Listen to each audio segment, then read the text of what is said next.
오늘 평안하냐 하는 제목으로 말씀 증거하겠는데요. 이 반말이라서 제목이 죄송합니다만 예수님의 말씀이에요. 평안하냐 이렇게 물으셔가지고 제목을 그냥 이렇게 했습니다. 안녕하세요? 안녕하세요? 안녕하세요? 예. 진짜 안녕하십니까? 안녕이라는 단어는 이 편안할 안자와 편안할 영자를 써서 편안하고 편안하다 그런 뜻입니다. 그렇다면 안녕하세요라고 물어보는 인사는 어떤 뜻이죠? 뒤에 물음표를 붙여서 안녕하세요? 그러면 편안하고 편안하세요? 하고 묻는 것이고, 안녕하세요? 하고 마침표를 붙이면 편안하고 편안하시기를 축복하는 인사가 굉장히 좋은 인사죠. 안녕하세요. 이 의미를 살려서 다시 한번 옆에 계신 분들에게 한번 인사하십시오. 안녕하세요. 감사합니다. 근데 여러분, 이 안녕하세요가 단순한 인사치레, 인사말에서 그칠 때 본래 의미를 많이 잃어버리는 것 같아요. 보통 우리가 안녕하세요라고 인사할 때 정말 그분이 안녕하신지 관심이 있나요? 예. 또 그분이 만약에 안녕하지 못하다고 대답을 한다면 그분을 위해 기도하고 정말 그분을 도와주고자 하는 마음으로 인사를 하시나요?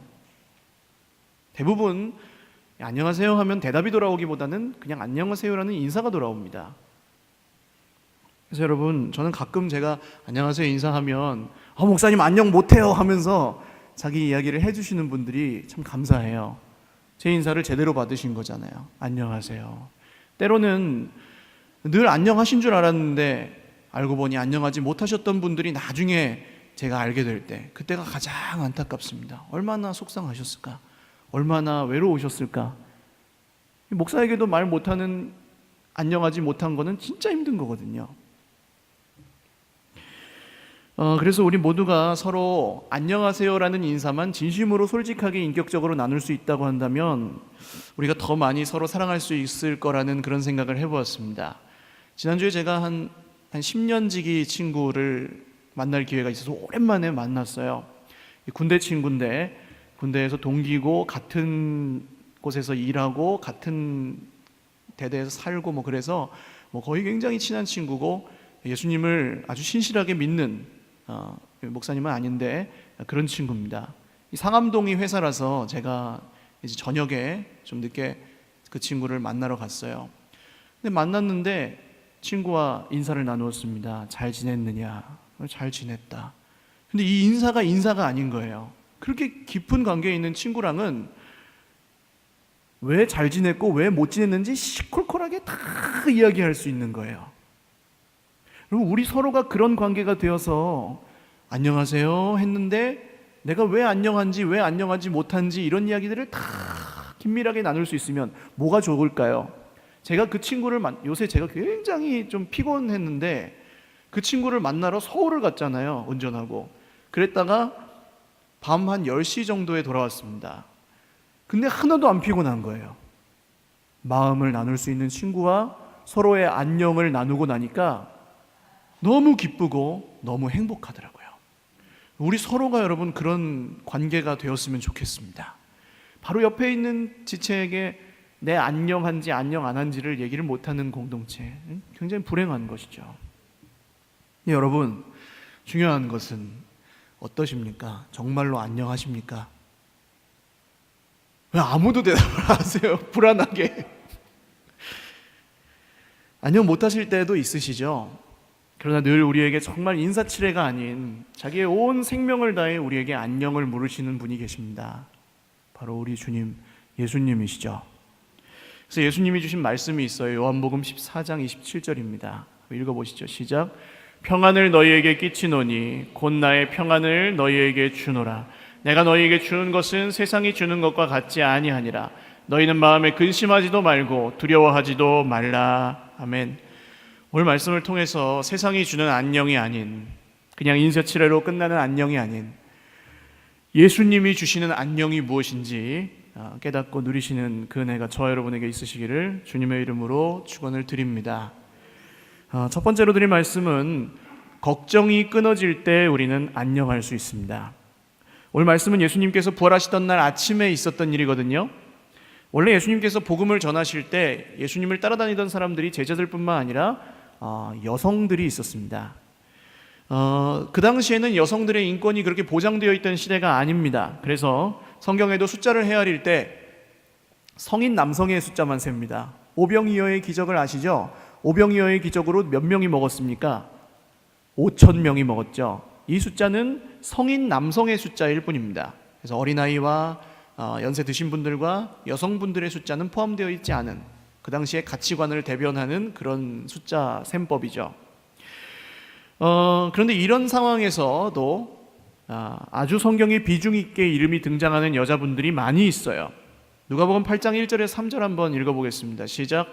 그 후에 예수께서 각 성과 마을에 두루 다니시며 하나님의 나라를 선포하시며 그 복음을 전하실새 12제자가 함께하였고, 또한 악귀를 쫓아내심과 병 고침을 받은 어떤 여자들 곧 7 귀신이 나간 자 막달라인이라 하는 마리아와 헤롯의 청지기 구사의 아내 요한나와 수산나와 다른 여러 여자가 함께하여 자기들의 소유로 그들을 섬기더라. 아멘. 이 여성분들은 예수님을 따라다닐 뿐만이 아니라 자기 재산을 팔아서 예수님과 제자들이 먹을 것이나 이런 것들을 섬겼습니다. 성경을 읽어보시면 베드로를 비롯한 남자 제자들은 예수님이 십자가에 죽으실 때 뿔뿔이 다 흩어졌는데, 이 여자분들은 아주 담대하게 예수님의 십자가 바로 밑에까지 따라갔던 것을 볼 수 있습니다. 요한복음 19장 25절인데요. 예수의 십자가 곁에는 그 어머니와 이모와 글로바의 아내 마리아와 막달라 마리아가 섰는지라. 아멘. 십자가 바로 밑에까지 따라가서 예수님이 마지막으로 하신 말씀, 죽기 전에 하신 말씀들을 들은 것도 이 여인들이었습니다. 그리고 예수님의 장례식이 있었는데요. 요한복음에 보시면 아리마대 사람 요셉이라는 사람하고 니고데모라는 사람이 예수님의 시체를 빌라도에게 달라고 해서 장례를 지냅니다. 그런데 장례는 그 사람들이 치렀지만 그 장례식에 참여해서 끝까지 자리를 지킨 것도 여인들이에요. 그래서 마태복음에 보시면 막달라 마리아와 마리아가 무덤을 향하여 앉아 있었더라. 장례가 끝나는데도 여전히 예수님의 무덤을 지키고 있었습니다. 또 사실 가장 먼저 예수님의 장례를 예비한 사람이 있는데 누굽니까? 향유 부은 여인입니다. 성경 사복음서에 다 등장하죠. 요한복음의 기술로 볼 때는 베다니의 나사로라는 죽은 사람, 죽었다가 살아난 사람, 이 사람의 동생 마리아인 것으로 추정이 되는데, 다른 복음서들에도 나옵니다. 마태복음 한번 읽어보실까요? 마태복음 26장. 이 여자가 내 몸에 이 향유를 부은 것은 내 장례를 위하여 함이니라. 내가 진실로 너희에게 이르노니 온 천하에 어디서든지 이 복음이 전파되는 곳에서는 이 여자가 행한 일도 말하여 그를 기억하리라 하시니라. 아멘. 이 여인은 자기의 결혼 미천이었을 것으로 추정되는 지금 시가로 하면 3천만 원 상당의 평생 걸려 모은 아주 값비싼 향유를 예수님의 발에 아낌없이 부어버렸습니다. 그것을 본 옆에 있던 제자들은 왜 그것을 허비하느냐라고 비웃었지만 예수님은 이 일을 성경의 모든 복음서에 기록하라고 하셨습니다. 12 제자들도 못하는 일을 이 힘없는 여인들이 마음을 다해서 예수님을 섬기는 모습을 우리가 보는데요. 이 여인들, 정말 이름도 없이 빛도 없이 사라질 것 같았던 그 약한 여인들에게 예수님이 주신 특별한 은혜가 있습니다. 그게 뭐냐 하면 바로 예수님의 부활을 처음으로 목격한 증인이 되게 하신 것입니다. 오늘 1절 말씀 한번 같이 읽어보시죠. 시작. 안식일이 다 지나고 안식 후 첫날이 되려는 새벽에 막달라 마리아와 다른 마리아가 무덤을 보려고 갔더니, 이 여인들이 새벽에 예수님의 무덤을 찾아갔다는 일이 그냥 평범한 일이 아닙니다. 왜냐하면 예수님의 무덤은 큰 돌로 막혀 있었습니다. 그 당시의 무덤은 돌로 된 동굴이나 지하실이었어요. 그래서 시체가 썩으면 냄새가 나기 때문에 큰 돌로 그 무덤을 밀봉하게 되어 있었습니다. 그래서 아리마대 사람 요셉이 자기 무덤을 예수님께 드리면서 그 무덤을 돌을 굴려서 꽉 막아놓고 집에 갔습니다. 그런데 여인들끼리 그 다음날 새벽에 무덤 앞에 가봤자 무덤에 들어갈 수가 있어요, 없어요? 없습니다. 돌로 막혀 있으니까요. 그래서 마가복음 16장에 보시면 이런 내용이 나옵니다. 같이 한번 읽어보시죠. 안식일이 지남에 막달라 마리아와 야고보의 어머니 마리아와 또 살로메가 가서 예수께 바르기 위하여 향품을 사다 두었다가 안식 후 첫날 매우 일찍이 해 돋을 때에 그 무덤으로 가며 서로 말하되 누가 우리를 위하여 무덤 문에서 돌을 굴려주리요 하더니. 아멘. 이 예수님의 시체에 향품을 바르려고 갔어요. 즉 급하게 장례를 치르느라 제대로 염도 못한 그 시신을 자기들이라도 가서 향유를 바르고 염을 하고 싶으니까 간 겁니다. 그냥 대충 세마포로 둘둘 말아가지고 놔둔 예수님의 그 시체를 제대로 좀 안치하고 싶어서 간 겁니다. 근데 무덤에 들어갈 수가 없는 거죠. 돌 때문에, 문 때문에. 여기서 우리는 남자 제자들은 일부러 안 갔다는 것을 알 수 있습니다. 왜냐? 돌을 옮길 방법이 없는데, 여러분 만약에 지금 여자분들 예수님의 무덤에 오늘 예수님의 시신을 염하러 가시는데 돌을 옮길 방법이 없잖아요. 우리 힘으로 이렇게 굴릴 수가 없잖아요. 여자분들 둘이서. 그러면 어떻게 하시겠어요? 지금 옆에 계신 남자분들에게 같이 가자고 하시겠죠? 그런데 아니 돌문을 옮길 방법이 없는데 그냥 갈 리가 없잖아요. 같이 가자고 해서 데리고 가야지. 그러나 이 예루살렘에 머물고 있었던 11제자는 같이 가지 않았습니다. 가서 돌이라도 좀 옮겨달라고 했는데 안 간 것 같아요. 왜냐? 성경을 보시면 자기들도 잡혀서 예수님처럼 죽을까 봐 무서워서 꼭꼭 숨어 있었더라 라고 나와 있습니다. 그래서 이 복음서를 쓴 마태, 마가, 누가, 요한 이 모든 사람들은 다 남자잖아요. 이 사람들은 오늘 이 본문만큼은 자기들이 보고 듣고 경험한 걸 쓴 게 아니라 누구에게 들은 걸 쓴 거예요? 여자들에게 들은 걸 쓴 겁니다. 그러니까 여러분 이 여인들에게 하나님께서 특별한 은혜를 주셨던 거죠. 그런데 예수님의 무덤은 설상가상으로 군병들이 지키고 있었습니다. 마태복음 27장 62절에서 66절 같이 읽죠. 시작. 그 이튿날은 준비일 다음 날이라. 대제사장들과 바리새인들이 함께 빌라도에게 모여 이르되 주여 저 속이던 자가 살아있을 때에 말하되, 예수님입니다, 내가 사흘 후에 다시 살아나리라 한 것을 우리가 기억하노니 그러므로 명령하여 그 무덤을 사흘까지 굳게 지키게 하소서. 그의 제자들이 와서 시체를 도둑질하여 가고 백성에게 말하되 그가 죽은 자 가운데서 살아났다 하면 후의 속임이 전보다 더 클까 하나이다 하니, 빌라도가 이르되 너희에게 경비병이 있으니 가서 힘대로 굳게 지키라 하거늘 그들이 경비병과 함께 가서 돌을 인봉하고 무덤을 굳게 지키니라. 아멘. 무슨 얘기냐면요, 예수님이 살아계실 때 3일 만에 다시 살아날 거라고 얘기하셨거든요. 죽으시고 다시 살아나실 걸 얘기를 하셨어요. 근데 제자들에게 하셨는데 대제사장들이나 바리새인들도 그 얘기를 들었어요. 그러니까 지금 죽긴 죽었는데 3일 만에 다시 살아난다는 예고가 남아있으니까 찝찝한 거예요. 이 제자들이 그 시체를 도둑질해 가고 나서 살아났다고 거짓말을 하면 사람들이 다 그걸 믿을 것 같은 거예요. 그래서 자기들의 어떤 그 병사를 동원해서 그 무덤을 3일까지만 잘 지켜라 하고 병사들을 동원해 놓은 것입니다. 그런데 여기 돌을 인봉했다 그랬어요. 돌을 이렇게 옮길 방법도 없는데 여자들끼리 돌을 인봉한다는 건 스티커 같은 걸 붙인다는 겁니다. 이 종이 같은 걸 딱 붙이고 도장을 꽝 찍어서 이 경비병들에게 내가 돌아올 때 이게 찢어져 있으면 누가 들어왔다 나간 거니까 알아서 해라, 이렇게 하고 간 거예요. 그러니까 들어갈 방법이 없어요. 들여보내주지도 않고 돌을 옮길 수도 없고. 그러니까 이 여인들이 아무리 향품을 가지고 가봤자 소용이 있어요, 없어요? 없습니다. 절대로 없습니다. 못 들어가요. 오히려 가면 어떤 봉변을 당하거나 예수님처럼 잡혀 죽을 수도 있는 그런 상황입니다. 그런데도 이 여인들은 가요. 예수님께 바를 향품을 가지고. 세상 말로는 여러분 이것을 뭐라고 합니까? 헛수고라고 합니다. 헛수고. 이 베다니 마리아가 예수님의 발에 향유를 부었을 때 제자들이 말했죠. 무슨 연고로 이것을 허비하느냐? 팔아서 가난한 사람들에게 주었으면 얼마나 많은 사람들이 잘 먹었을 텐데. 근데 그 말을 한 사람이 가룟 유다잖아요. 가룟 유다는 돈꾀를 맡고 있어서 자기가 그 돈을 도둑질해 가려고 했던 이야기였다는 거죠. 여러분 2000년 전에 죽으시고 부활하신 예수님을 믿는다는 것이 세상 사람들의 눈에는 헛수고 같고 허비하는 것처럼 보일지도 모릅니다. 아우 피곤해 죽겠는데, 여러분 얼마나 피곤한 인생을 살고 계세요. 근데 주일날까지 좀 쉬어야 되는데 이 자리에 나와가지고 예배하고 주님을 바라보는 것이 세상 사람들의 눈에는 바보처럼 보일 수 있어요. 보이지 않는 예수님을 섬기고 주인으로 모시면서 때로는 우리가 그런 세상 속에 살기 때문에 우리의 마음도 그렇게 낙심되고 때로는 실망한 마음이 될 때도 있습니다. 그러나 한번 따라하십시오. 사람은 몰라줘도 주님은 기억하신다. 사람은 몰라줘도 예수님은 아신다. 할렐루야. 우리는 그 믿음으로 예배합니다. 그래서 예수님은 이런 고백을 하는 사람을 만나 주시는 거예요. 헛수고 같고 허비하는 것 같은 이 예수님을 섬기고 믿는 일을 그럼에도 불구하고 끊임없이 계속해 나가는 그 사람을 예수님이 만나 주십니다. 오늘 이 여인들처럼 자기 소유를 막 다 팔아서 예수님을 섬기고 이렇게 살면 내일이 없잖아요.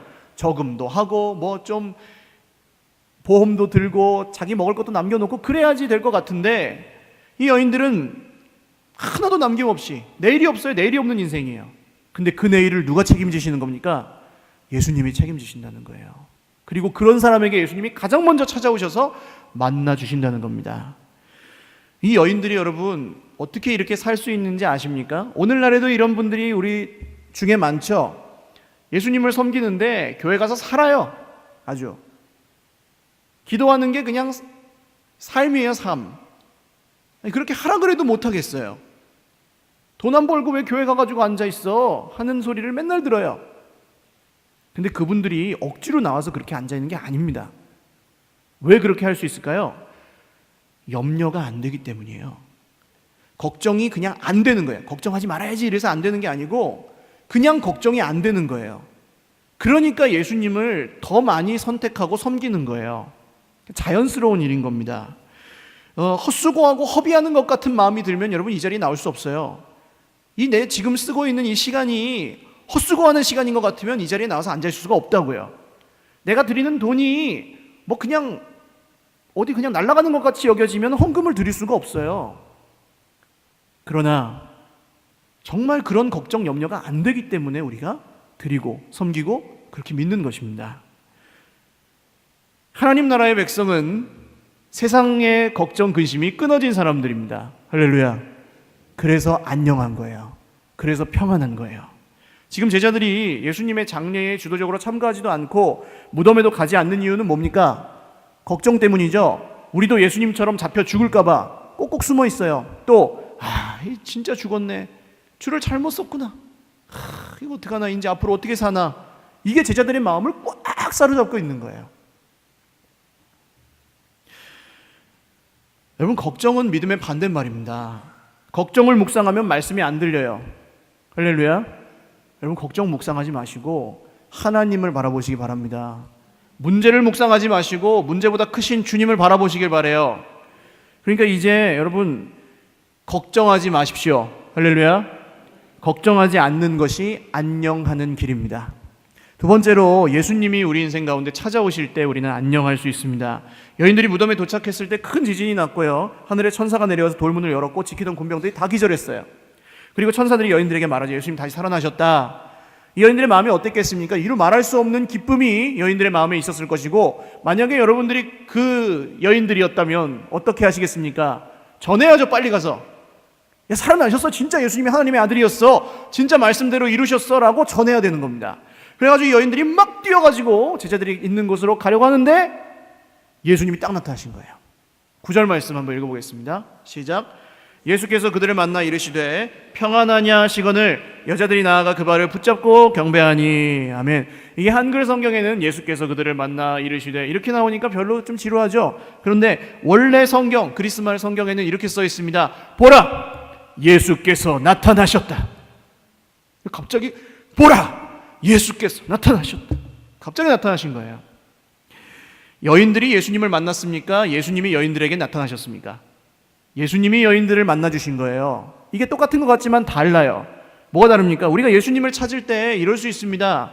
예수님을 열심히 찾고 찾았는데 별 소용이 없는 것 같고 별로 나에게 주는 게 없는 것 같고 믿어도 그렇게 뭐 이득 볼 게 없는 것 같아요. 그러면 어때요? 우리 마음이 실망하고 낙심되고 내 기도는 들어주지 않는 것 같고 힘들어요. 하나님이 어디 있어? 예수님이 어디 있어? 이렇게까지 가기도 합니다. 그런데 여러분 그 빈 무덤과 같은 마음을 부여잡고 그럼에도 불구하고 예수님을 바라볼 때에 누가 우리에게 찾아오십니까? 예수님이 먼저 우리에게 찾아오셔서 만나 주십니다. 여러분 믿음이 약해질 때 그 자리를 떠나지 마시기를 바라요. 믿음이 약해지고 세상에서 낙심될지라도 여러분이 예수님을 믿는 그 자리를 떠나지 마시기를 주님의 이름으로 축원을 드립니다. 그러면 예수님이 찾아오시는 거예요.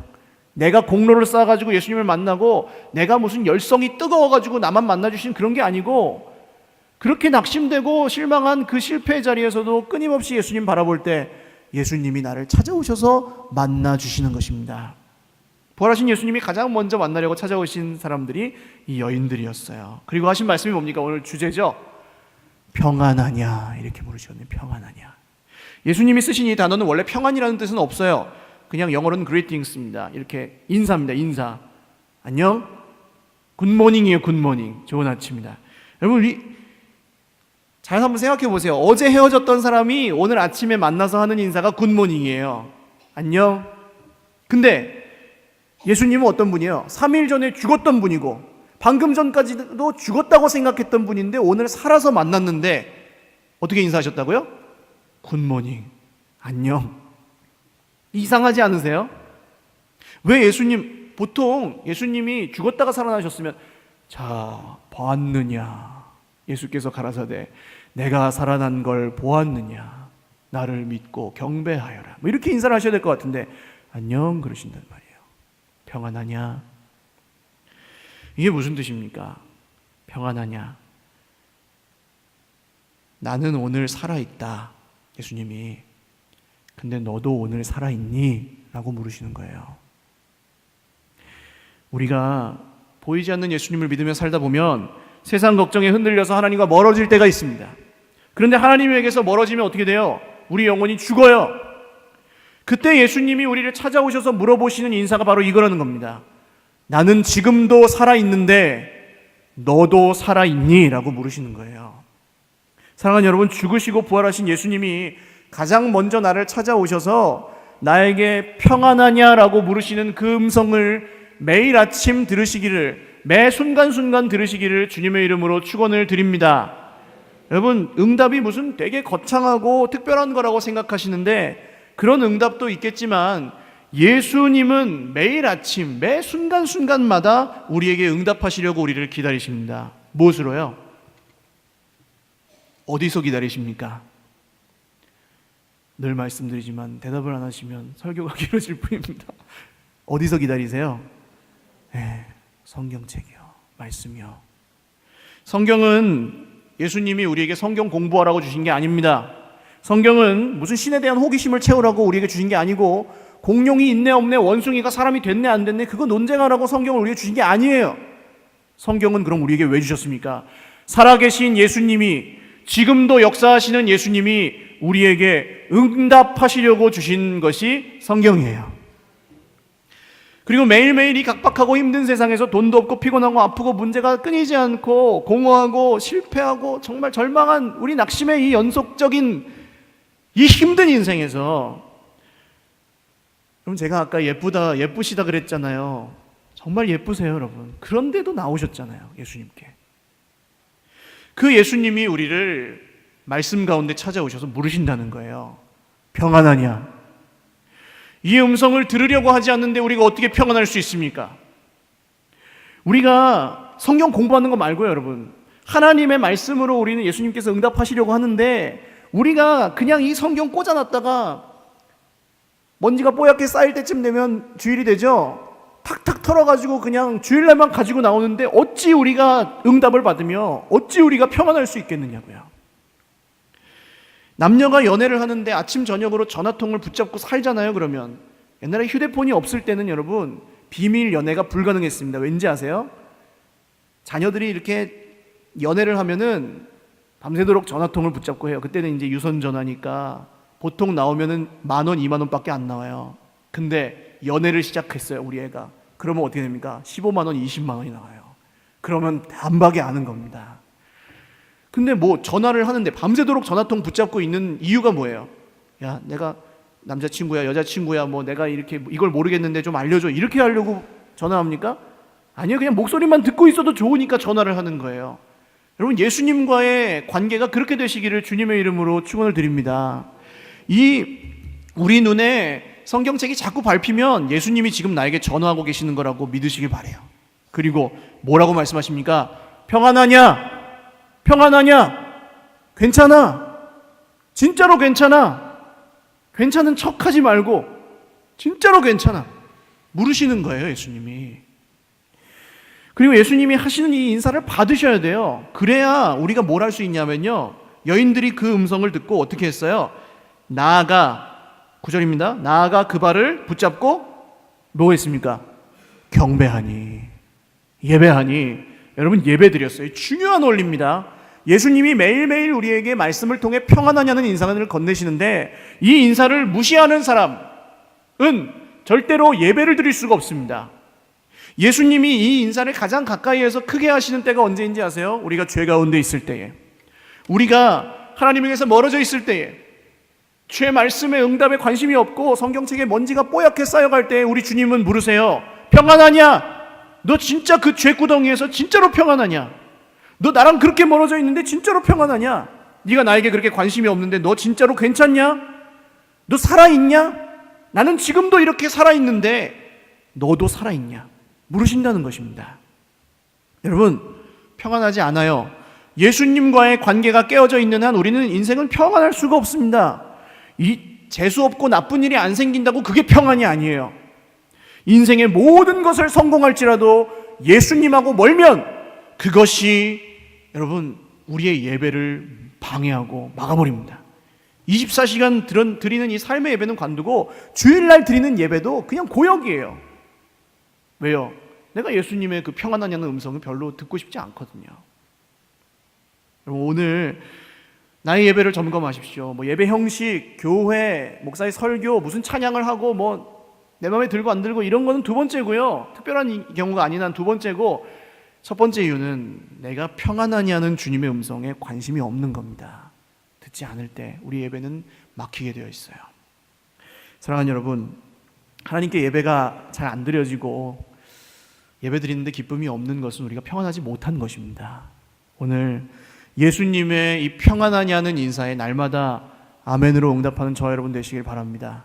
그리고 억지로 평안하려고 하지 마세요. 예수님을 만나서 평안해지는 저와 여러분의 인생 되시기를 바랍니다. 마지막 세 번째는 처음 사랑을 회복할 때 우리는 안녕할 수 있습니다. 이제 예수님의 다른 제자들 이야기를 좀 하고 마치겠는데요. 10절 말씀 같이 읽죠. 시작. 이에 예수께서 이르시되 무서워하지 말라. 가서 내 형제들에게 갈릴리로 가라 하라. 거기서 나를 보리라 하시니라. 아멘. 이 구절에서 좀 눈여겨보실 게 있습니다. 갈릴리로 가라는 말씀이에요. 왜 갈릴리로 가라 그럴까요? 왜 굳이 갈릴리입니까? 이 예수님이 갈릴리로 가시기 전에, 제자들이 갈릴리로 떠나기 전에 예루살렘에서 그날 밤에 만나주신 이야기가 요한복음에 나와요.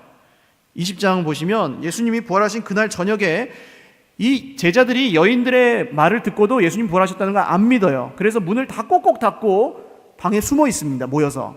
근데 문도 안 열고 예수님이 팍 나타나세요. 한번 읽어보실까요? 이날 곧 안식 후 첫날 저녁 때에 제자들이 유대인들을 두려워하여 모인 곳에 문들을 닫았더니 예수께서 오사 가운데 서서 이르시되 너희에게 평강이 있을지어다. 아멘. 그리고 여기 도마가 없었어요. 도마는 어떤 사람입니까? 의심하는 사람이죠. 도마가 나중에 와가지고 제자들이 예수님 만났다 그러니까 야, 나는 못 믿어. 아예 안 믿을래. 이게 아니라 그럴 리가 없어. 나는 그 못자국에다가 손가락을 넣어보기 전에는 안 믿을 거야. 도마가 이렇게 부인하거든요. 그러고 나서 예수님 다시 오세요. 한번 읽어보시죠. 여드레를 지나서 제자들이 다시 집안에 있을 때에 도마도 함께 있고 문들이 닫혔는데 예수께서 오사 가운데 서서 이르시되 너희에게 평강이 있을지어다 하시고. 아멘. 이제 여러분, 부활의 주님이 우리에게 주시려고 하는 게 뭔지 좀 감이 오십니까? 주님이 죽으시고 나도 그렇게 죽을까봐 두려워하고 있는 이 제자들, 그리고 줄 잘못 썼다고 후회하면서 당장 먹고 살 것이 걱정인 이 제자들, 두려움과 걱정 속에서 완전히 평안을 잃어버린 사람들에게 예수님은 평강을 주시려고 찾아오시는 것입니다. 여러분, 걱정, 근심, 두려움에 사로잡혀 있을 때 그 걱정, 근심, 두려움 자체가 걱정이 되고 두려움이 될 때에 여러분 두려워하지 마십시오. 예수님의 이 음성을 들으십시오. 너희에게 평강이 있을지어다.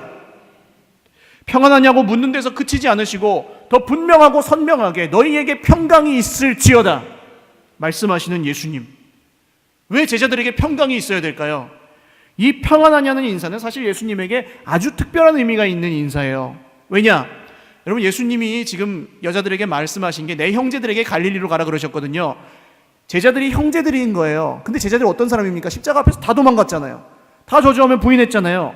형제들이에요? 아니잖아요. 자격이 없잖아요. 그런데 예수님은 여전히 그 제자들을 형제라고 부르십니다. 이 말은 제자 중에 한 명이었던 가룟 유다가 예수님을 팔아 넘길 때 그 순간에 했던 인사예요. 마태복음 26장 49절 한번 읽어보시죠. 시작. 곧 예수께 나와 랍비여 안녕하시옵니까 하고 입을 맞추니 안녕하시옵니까? 평안하냐 하는 인사랑 이 안녕하시옵니까 라는 인사가 똑같은 인사입니다.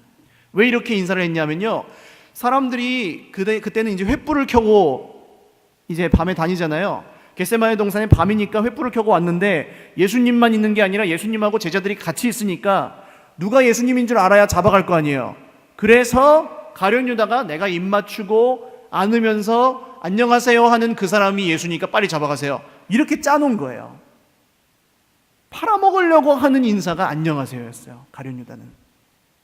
그리고 로마 군병들이 예수님을 모욕할 때도 이 말을 했습니다. 마태복음 27장 29절이요. 같이 읽어보시죠. 시작. 가시관을 엮어 그 머리에 씌우고 갈대를 그 오른손에 들리고 그 앞에서 무릎을 꿇고 희롱하여 이르되 유대인의 왕이여 평안할지어다 하며, 이 인사도 역시 예수님이 하신 그 평안하냐 나는 인사랑 똑같은 단어를 씁니다. 그러니까 예수님은 배반당하고 모욕당하고 찔림당하고 죽임당하시면서 들었던 이 인사를, 조롱의 인사, 모욕의 인사, 배반의 인사를 다 뿔뿔이 도망가고 자기를 저주하며 부인했던 이 제자들에게 평강의 인사로 돌려주셨다는 것입니다. 우리에게는 틀릴까요? 제자들만 그런 존재들이었을까요? 우리가 본질상 진노의 자녀였고 예수님을 모를 때에 하나님의 원수가 되어서 이 세상 풍조를 따르고 그냥 공중에 권세 잡은 자가 원하는 대로 그냥 질질 끌려가며 살던 그때에 예수님은 우리에게 찾아오셔서 평강을 주신 것입니다. 그것이 우리의 구원이죠. 여러분, 우리가 늘 주님을 배반하고 팔아먹고 도망가고 부인하고 그렇게 안 느끼시는 분들도 있겠지만 저는 때때로 그렇습니다. 예수님을 다시 십자가에 못 박고 있는 저의 손을 봅니다. 그럴지라도 다시 부활의 아침에 찾아오셔서 평안하냐, 평안하냐, 할렐루야, 물으시는 분이 예수님이라는 거예요. 지금 중요한 건 왜 갈릴리냐는 거죠. 예루살렘에서도 이렇게 그냥 만나주셨는데 왜 굳이 갈릴리로 가라는 거냐. 또 여러분, 상식적으로 예루살렘에서 부활하셔서 나타나시는 게 좋습니까? 갈릴리에서 나타나신 게 좋습니까? 예루살렘에서 하신 게 좋죠. 그래야 대제사장들이나 빌라도나 이런 사람들이 보고 진짜 살아났네? 예수님이 까꿍 나 살아났다. 예. 그러면은 이 빌라도랑 제사장들이 꼬리를 말고 와 뭐 이럴 거 아니에요. 근데 대제사장들이나 빌라도는 예수님을 못 만났습니다. 부활하신 예수님을. 부활하신 예수님은 제자들만 만나주셨습니다. 이게 오늘 우리가 믿는 기독교의 비밀입니다. 세상 사람들은 전혀 알지 못하고 알 수도 없고 지혜로운 사람일수록 더욱더 깨달을 수도 없는 그 비밀은 예수님은 예수님을 믿는 예수님의 제자들에게만 만나주신다는 것입니다. 여러분, 오늘 우리를 만나주시는 주님은 우리를 특별히 사랑하시는 주님이신 줄로 믿으시기 바라요. 정말 이 이야기는 이제 본디오 빌라도 같은 사람들은 상관이 없고 우리의 이야기, 제자들의 이야기가 된 거예요. 아주 특이하게 여러분, 누가복음을 보시면 이 갈릴리로 가라는 얘기가 안 나옵니다. 왜 그런지 아세요? 이 부활하신 예수님이 갈릴리의 제자들을 만나셨다는 기록도 안 나와요. 이 마태복음과 마가복음에 나오고 요한복음 21장에 나옵니다. 그런데 마태와 요한은 예수님의 제자들이죠. 마가는 누구냐면 예수님의 12제자에는 들어가지 않는데 마가복음은 베드로의 이야기를 듣고 쓴 것으로 추정을 해요. 그러니까 지금 이 누가는 확실히 예수님의 12제자가 아니었죠. 그러니까 이 얘기, 갈릴리로 가라는 얘기는 예수님의 12제자들에게 중요한 거였어요. 그래서 지금 마태, 마가, 요한에 써 있는 겁니다. 뭐가 중요합니까? 갈릴리가 왜 중요해요? 예, 갈릴리는 이 대부분의 제자들의 출신지였고 예수님이 제자들을 처음으로 만나주시고 부르신 곳이 갈릴리입니다. 예수님을 처음 만난 곳이 갈릴리라고요. 여러분, 처음이라는 것은 굉장히 특별하죠. 첫사랑, 첫눈, 첫 출근. 이 예수님과의 관계도 그렇습니다. 처음 사랑이 특별한 거죠. 이렇게 제자들처럼 완전히 실패하고 넘어지고 막 패배하고 배반해서 회복 불가능한 상태는 그냥 해결이 안 됩니다, 여러분. 교회 나온다고 해결되지가 않아요. 그냥 교회 나오는 거지, 그건. 아까 요한복음의 도마 이야기 보시면 예수님이 그날 살아나셔가지고 갈릴리로 가라 그러셨는데 며칠 있다 나타나셨다고요? 8일이 있다 나타나셨어요. 다시 도마에게. 왜 그랬어요? 저는 이렇게 상상합니다. 예수님이 갈릴리에 가서 기다리시다가 얘들이 하도 안 오니까 일주일 동안 기다리시다가 다시 오신 거예요. 만나러. 왜 못 갔을까요? 해결이 안 되는 거예요. 예수님께 나아갈 수가 없는 거예요. 저주하고 부인하고 예수님께 나가는 게 찔려가지고 못 가겠는 거예요. 여러분, 영적 침체기에 있으신 분들이 있으실 겁니다. 그래, 영적 침체는 좋은 거예요. 왜요? 예수님을 모르는 사람은 침체될 것도 없어요. 1년 내내 침체니까. 그리고 그 침체가 뭐 좋고 나쁘고도 없어요. 그냥 원래 그렇게 살았으니까.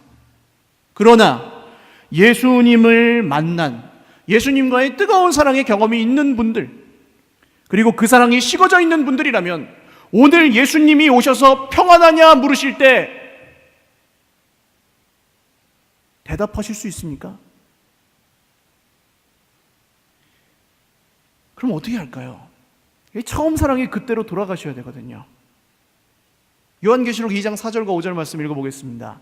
그러나 너를 책망할 것이 있나니 너의 처음 사랑을 버렸느니라. 그러므로 어디서 떨어졌는지를 생각하고 회개하여 처음 행위를 가지라. 만일 그리하지 아니하고 회개하지 아니하면 내가 내게 가서 내 촛대를 그 자리에서 옮기리라. 아멘. 여러분, 예수님의 다음 방문이 평안하냐는 인사일지 촛대를 옮기겠다는 인사일지, 여러분, 처음 사랑을 회복하지 않으면, 지금 영적인 침체를 겪고 계시다면 처음 사랑의 때를 기억하시고 처음 행위를 회복하시기를 주님의 이름으로 축원을 드립니다. 처음엔 물론 어려우실 것입니다. 가식적인 것 같고 내가 중심으로 믿지도 않으면서 행위만 한다고 되나, 아무것도 보이지도 않고 들리지도 않는 것처럼 느껴져서 어려우실 수 있어요. 그러나 갈릴리로 돌아갔을 때 예수님이 제자들을 만나 주셨습니다. 그리고 특히 예수님을 저주하며 부인했던 베드로, 요한복음 21장의 이야기는 너무 많이 해서 안 하겠습니다. 베드로는 그 사건이 없었다면, 갈릴리에서 주님이 만나주시지 않았다면 이후에는 살 수가 없고 아마 죽었을 것입니다. 우리는 처음 사랑을 회복할 때 안녕할 수 있습니다. 왜냐? 예수님만이 우리의 평강이시기 때문에 그렇습니다. 사랑하는 여러분, 매일 아침 주님과의 첫사랑을 떠올리시기를 주님의 이름으로 축원을 드립니다. 저는 이전에는 그렇게 안 살았습니다. 너무 힘들었습니다. 아침에 일어나도 주님 생각이 안 나고 세수하고 그냥 내 할 일 하면서 살았습니다. 목사가 되고도 그런 적이 많습니다. 그러나 요즘은 아침에 일어나면 예수님이 생각이 납니다. 예수님이 나를 구원하셔서 살리셨다는 것이 얼마나 기쁘고 감격스러운 일인지가 정말 믿어집니다.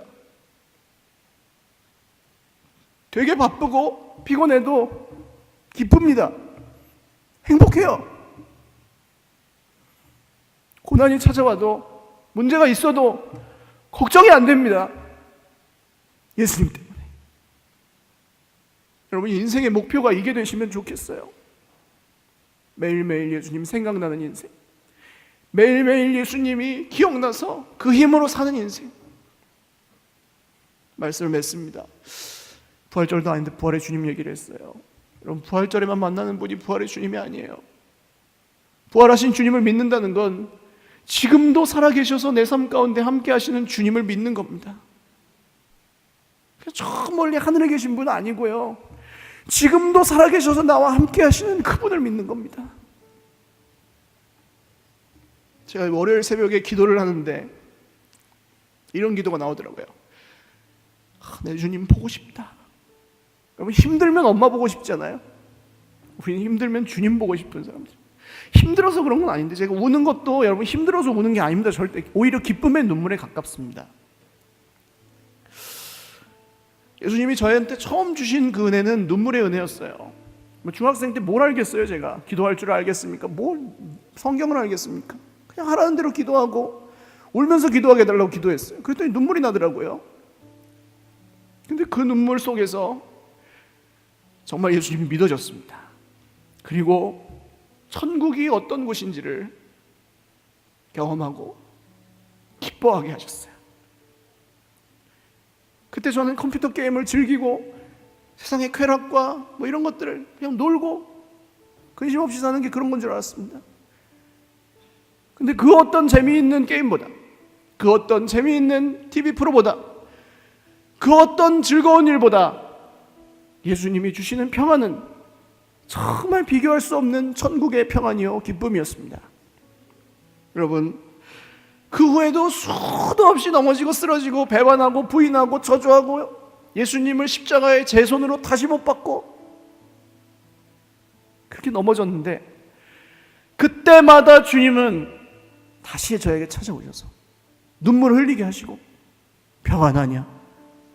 여러분, 눈물 흘리면 평안해요. 할렐루야. 눈물 흘려보신 분들은 아실 겁니다. 세상에 줄 수 없는 평안으로 가득 차게 됩니다.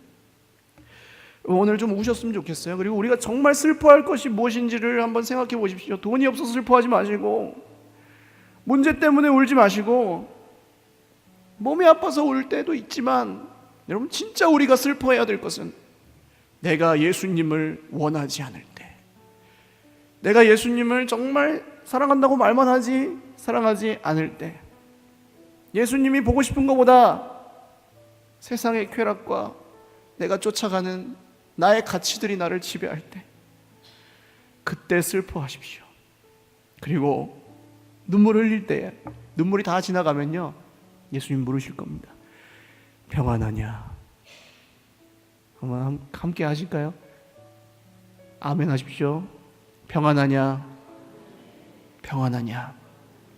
여러분, 시간이 좀 많이 갔지만 우리 같이 찬양하고 기도하겠습니다. 5분 10분은 우리 인생에 그렇게 긴 시간 아니에요. 근데 그 시간을 통해 내가 하나님 앞에 더 가까이 나아갈 수 있다면, 여러분, 지금 흩어지는 내 마음을 붙드시고 예수님을 바라보십시오. 찬양하고 기도하겠습니다.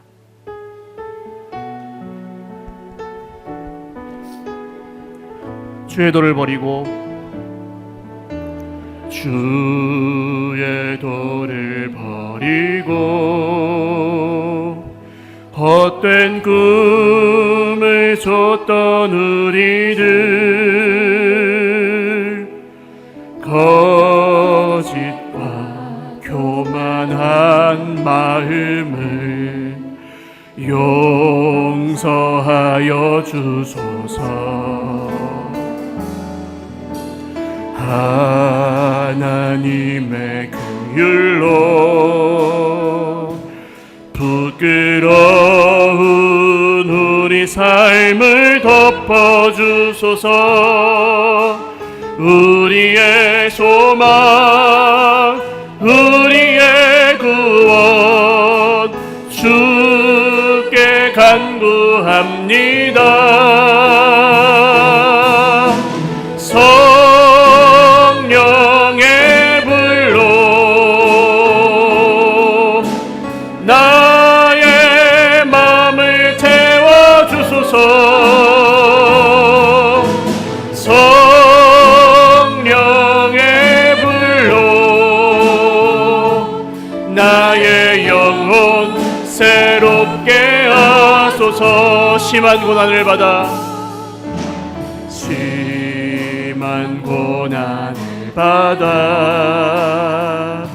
살 소망까지 끊어지고 죽음과 같은 고통에서 주를 보게 하셨네. 용서받을 수 없는 나를 위해, 용서받을 수 없는 나를 위해 십자가에 달리셨으니, 주 사랑에서 어느 누구도 끊을 수는 없으리. 성령의 불로 나의 마음을 태워주소서. 나의 마음을 태워주소서.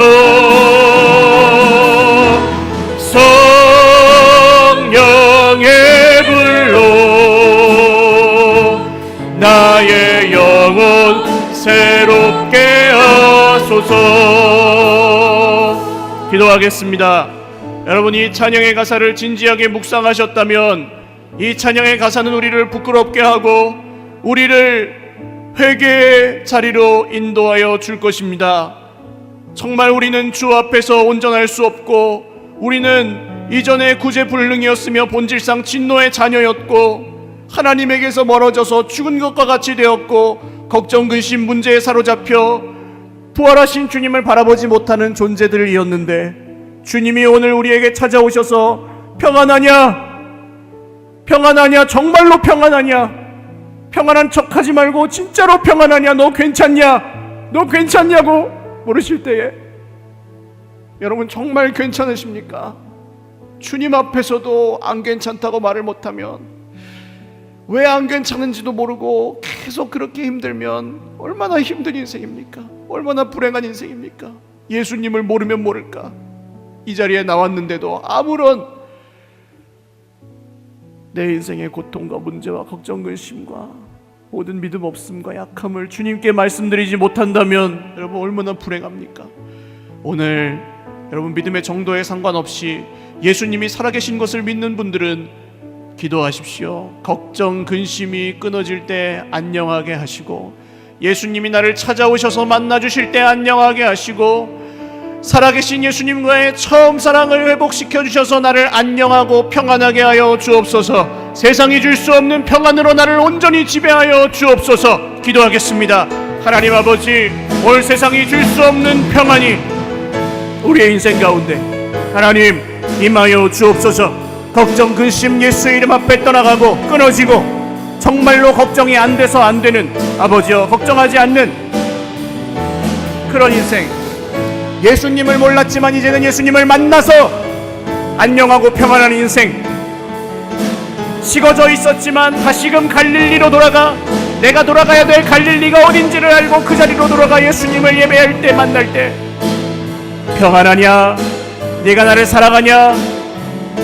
말씀하시는 주의 음성을 듣고 회복하고 회개하여 주님께서 주시는 그 기쁨과 평안에 다시 한번 새롭게 허락받는 성령의 충만함으로 나아가는 공동체, 주님 그 은혜를 주옵소서. 그 사랑을 깨닫게 하옵소서.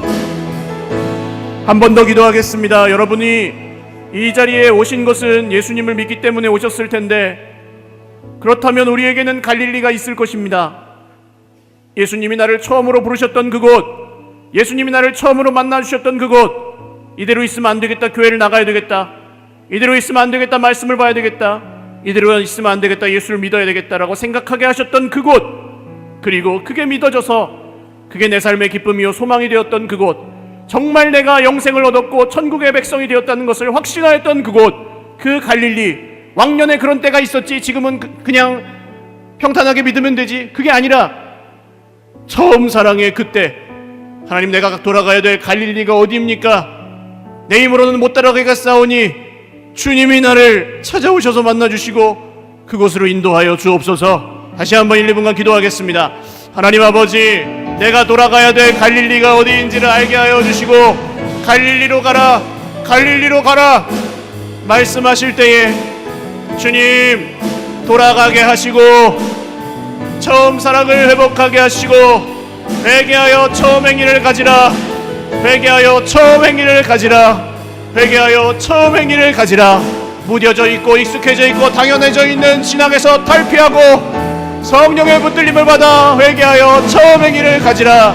죄의 음성에 귀를 기울이고 그 음성을 순종하게 하여 주시옵소서.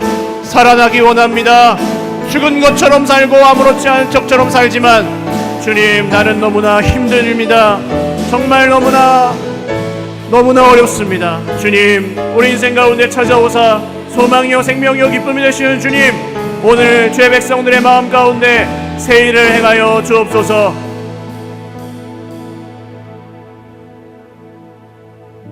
죽으시고 부활하셔서 지금도 살아계시고 저 멀리 하늘이 아닌 우리 삶 가운데 실제로 역사하시는 우리 구주 예수님을 찬양합니다. 하나님,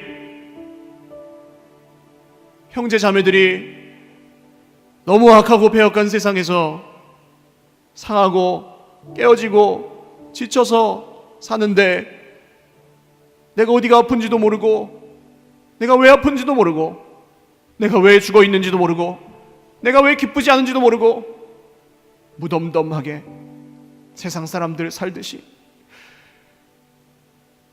그저 고기 잡을 것이 걱정이었던 베드로처럼 살아갈 때에 평안하냐? 평안하냐? 주님의 음성이 우리 귀에 들리고 갈릴리로 가라. 이 음성이 들려서 나를 새롭게 하시는 주님을 그 처음 사랑의 자리에서 만나게 하여 주옵소서. 주님, 오늘 주의 백성들이 고통하고 신음하는 모든 걱정, 근심 문제가 걱정하지 않으려고 마음을 평안하게 가지려고 해서 변하는 게 아니라 예수님이 우리를 만나주셔서 걱정, 근심이 끊어지는 은혜가 있게 하옵소서. 예수님이 우리를 만나주실 때에 안녕하고 평안하게 되는 그 은혜를 주옵소서. 정말로 우리가 처음 사랑을 회복할 때에 이전에 있었던 모든 슬픔들이 없어지는 은혜를 허락하여 주옵소서.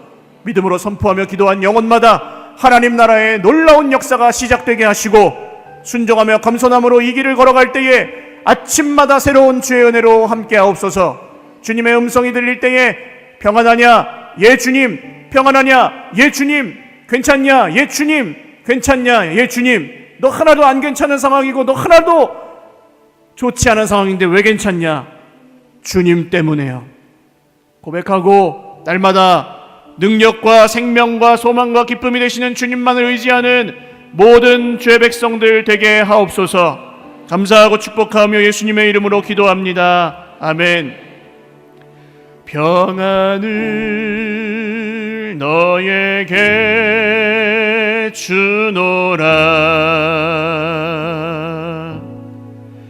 세상이 줄 수 없는 세상이 알 수도 없는 평안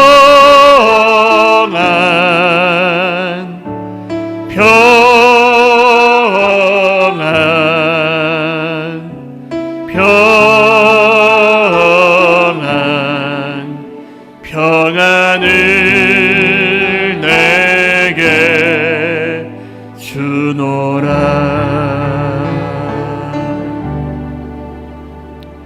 지금은 오늘도 살아계셔서 우리에게 평안하냐고 물으시는 예수 그리스도의 은혜와 친히 평강이신 하나님 아버지의 무한 사랑하심과 오늘도 우리 안에 평강의 영이신 성령님이 그 모든 교통하심과 감동하심이 오늘 평안한 세상이 아니고 평안한 인생이 아니지만 예수님의 그 인사에 아멘으로 화답하며 힘들고 어려운 세상을 이기며 예수님 바라보고 예수님께 소망을 두고 안녕하기를 원하는 주의 백성들 머리머리 위에와 때로는 힘들고 어렵지만 그럼에도 불구하고 주님 나라 바라보는 모든 가정들과 주님께서 정말 이 땅에 세우시고 끝날까지 붙드실 주의 몸된 교회와 한국교회 위에 이 나라 이 민족 위에 영원토록 함께 있을지어다. 아멘.